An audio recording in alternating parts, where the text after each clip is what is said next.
PSC കോഴ വിവാദത്തിൽ CPIM Kozhikode town area committee അംഗം പ്രമോദ് കോട്ടൂളി പാർട്ടിക്ക് വിശദീകരണം നൽകി. തനിക്ക് റിയൽ എസ്റ്റേറ്റ് ബന്ധമില്ലെന്നും വീട് ജപ്തി ഭീഷണിയിലാണെന്നും പ്രമോദ് കോട്ടൂളി മാധ്യമങ്ങളോട് പറഞ്ഞു.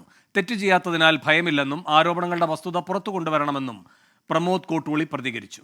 ഞാനൊരു 14 വയസ്സ് മുതൽ ഈ നഗരത്തിനകത്ത് ജീവിച്ച് പ്രവർത്തിച്ചുകൊണ്ടിരിക്കുന്ന ഒരാളാണ്. പ്രവർത്തിച്ചുകൊണ്ടിരിക്കുന്ന ഒരാളുടെ ജീവിതം മനസ്സിലാക്കാതെ അയാളൊരു ആഡംബര ജീവിതം നയിക്കുന്നവരാണ്, അല്ലെങ്കിൽ അയാൾ റിയൽ എസ്റ്റേറ്റ് മാഫിയയുമായി ബന്ധമുണ്ട് എന്നൊക്കെ പറയുമ്പോൾ സ്വാഭാവികമായിട്ടും നമ്മളെ അറിയുന്ന, നമ്മളെ കൂടെ നിൽക്കുന്നവർ നമ്മുടെ സ്നേഹിതന്മാരും ഇത്തരം വാർത്തകൾ പ്രസിദ്ധീകരിക്കുന്ന ആൾക്കാർ നമ്മുടെ ശത്രുക്കളും അല്ലേ. ഇവിടെ നിൽക്കുന്ന കുറേ ആൾക്കാരെ ഞാൻ എൻ്റെ ചെറുപ്പം മുതൽ കാണുന്ന ആൾക്കാരുണ്ട്. അവർക്ക് വരാം, അന്വേഷിക്കാം, എന്നിട്ട് ഇവർ പറയട്ടെ ഞാൻ റിയൽ എസ്റ്റേറ്റ് മാഫിയാണ്. കോഴിക്കോട് നിന്ന് സമീർ C. മുഹമ്മദ് കൂടുതൽ വിവരങ്ങളുമായി ചേരുന്നു. സമീർ, ഈ പ്രമോദിനോട് എന്ത് സാമ്പത്തിക ഇടപാടുമായി ബന്ധപ്പെട്ട വിശദീകരണമാണ് പാർട്ടി തേടിയത്? അതിൽ പ്രമോദിന്റെ മറുപടി എന്താണ്?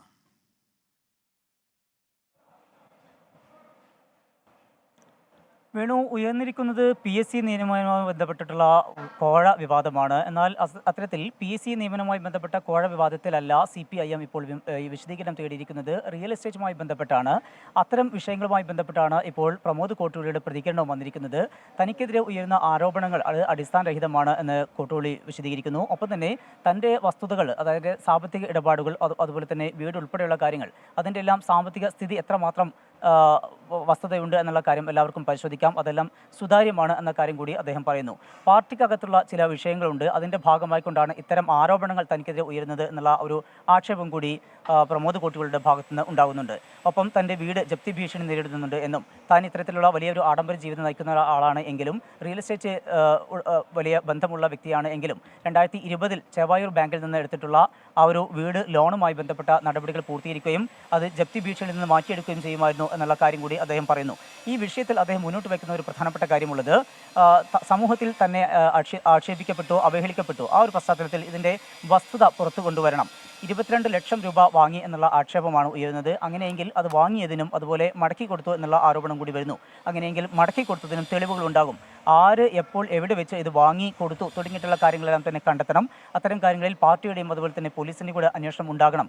താൻ ഈ വിഷയത്തിൽ തനിക്ക് ഒരു പങ്കുമില്ല, ഒരു തരത്തിലുള്ള തെറ്റും ചെയ്തിട്ടില്ല. വിശദീകരണം ചോദിച്ചു, അതിന് വിശദീകരണം നൽകുകയും ചെയ്തു. പക്ഷേ തന്നിൽ തെറ്റില്ല എന്നുള്ളത് കൊണ്ട് തന്നെ ഒരു വിധത്തിലുമുള്ള നടപടിയും ഭയക്കുന്നില്ല എന്നുള്ള കാര്യം കൂടി പ്രമോദ് കോട്ടൂളി വ്യക്തമാക്കുന്നുണ്ട്.